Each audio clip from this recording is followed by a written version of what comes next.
Hello students, myself Dr. Sunil Rajoria, Assistant Professor in Chemical Engineering Department MIT Meerut.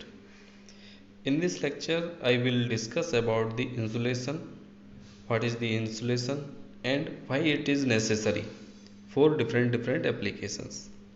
Firstly, I will tell about the history of insulation and then what is the insulation.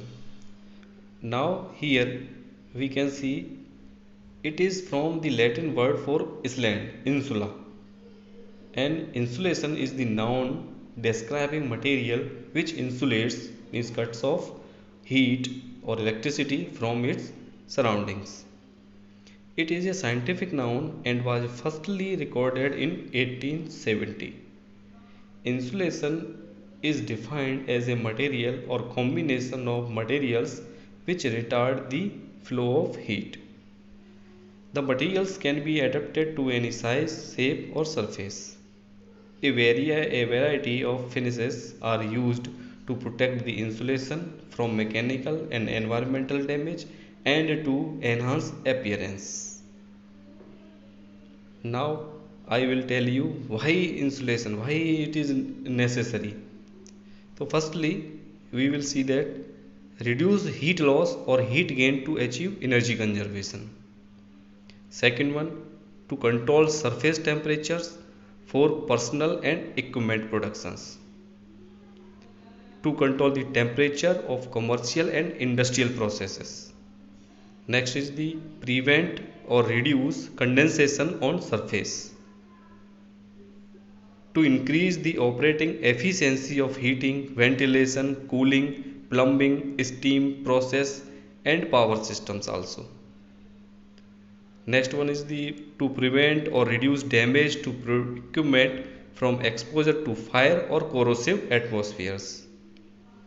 To reduce noise from mechanical systems. So there are various causes which is required to insulation.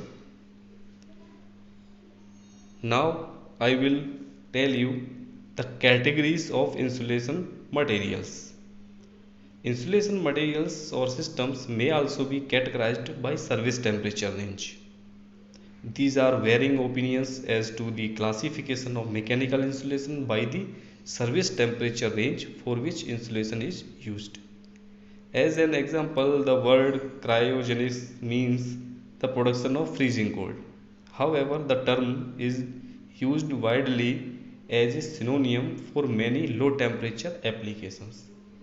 It is not well defined at what point on the temperature scale refrigeration ends and cryogenics begins.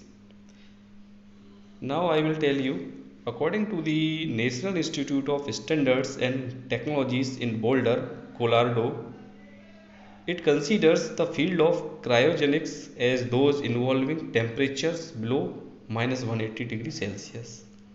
They based their determination on the understanding that the normal boiling points of the so-called permanent gases such as helium, hydrogen, nitrogen, oxygen and normal air which lies below minus 180 degrees Celsius, while the freon refrigerants, hydrogen sulfide and other common refrigerants have boiling points above minus 180 degrees Celsius. So these are the categories of insulation materials are shown in this table. Okay, thank you.